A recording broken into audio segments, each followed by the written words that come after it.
So this just kind of talks about our community, our fan base, Drillville, and that's what One Oak Field is for us, it's Drillville. So we wanted to make sure we captured that right here behind home plate.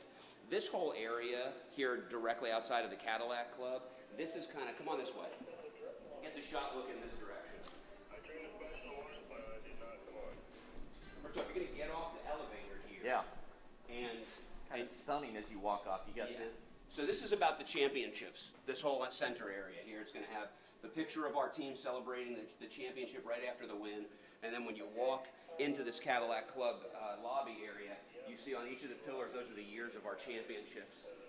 Baseball bats with all the players and coaches from each of those teams, so you can reminisce who your favorite driller player was. Really, really neat. On the sides of the pillars, it shows the game-by-game results of the Texas League Championship Series and who it was that we conquered to win the championship. And this little sitting area over here is another kind of homage to the 2018 club.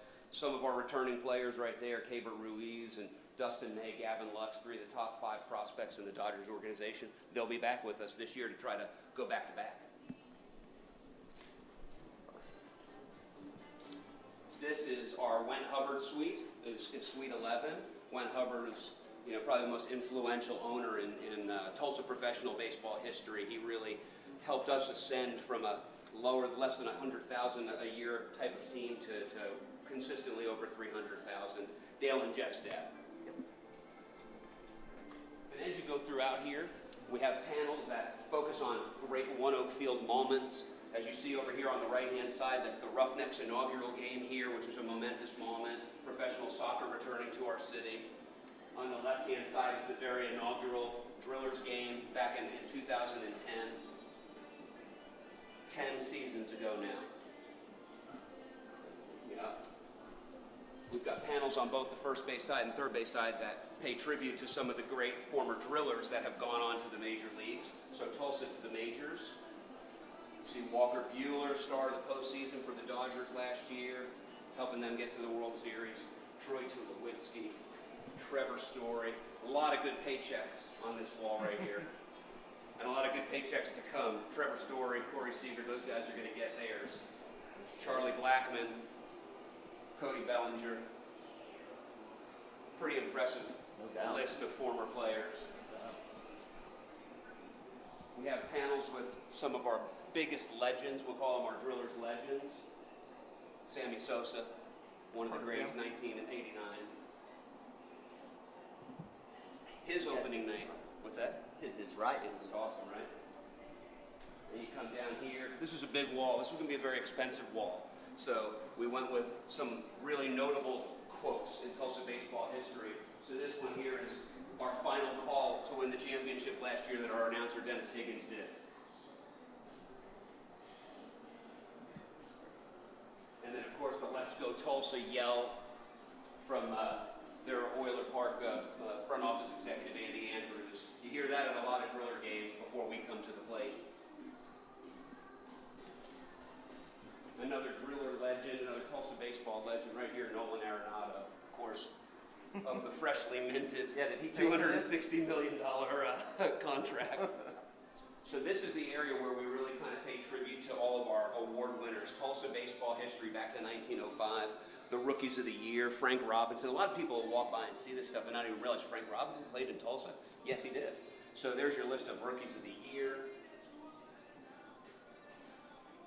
Before we got to the Dodgers, 38 years, we had one Driller that won the Rookie of the Year. It was Dave Righetti back in 1981, I think, for the Yankees. And 4 years with the Dodgers, we've got 2 Rookies of the Year, Cody Bellinger and Corey Seager, so that's cool. MVPs, there's obviously Juan Gonzalez, part of that 1989 team. Sosa's won it, Pudge has won it. Quite the list. Yeah. You saw Young Award winners here. Like I said, the only former Driller to get it is R.A. Dickey. Everybody else was Tulsa Oilers that right. And then the Gold Glove winners, this is the one we're going to have to keep updating because this guy here, Nolan, he wins it every year. So he's 6 for 6. But we have a lot of these guys every year. So we'll continue to update these as we get some more hardware. And then I think our biggest Tulsa baseball legend of all time, the first former Driller to get into the Hall of Fame, Okay, and then the last stop, well, two more stops actually, but this one is really neat, I think, are the affiliate history for Tulsa baseball. It shows every year from 1905 all the way to the present, and people won't realize that at times we had the Cubs as affiliates, the Reds, the Indians, the Phillies. Of course, they know the Rangers and the Rockies and the Dodgers, but throughout the Tulsa Oiler era, there were an awful lot of major league teams that called Tulsa home. Right? And then the last stop, this little area outside of our administrative offices, we've got the Tulsa World pages of some of the more historic days that we've had for our teams, whether it's the Drillers or Bedlam or Roughnecks. These are always cool. I love when I see these up somewhere. I'll stop by and read them while I'm waiting for somebody or making a phone call. And it's just kind of neat to see what the other stories of the day were when something momentous happened in our little world. So, kind of neat. Texas League All-Star Game. That's 2012. We're hosting that again this year. It'll be the second time One Oak Field hosts the Texas League All-Star Game. But you look at the players that were on that team. There's a lot of money in bank accounts with guys in that team. Gene Segura, Nolan Arenado. I mean, just the list goes on and on. There's about 5-6 guys that are making $10+ million, $20 million a year. So pretty interesting.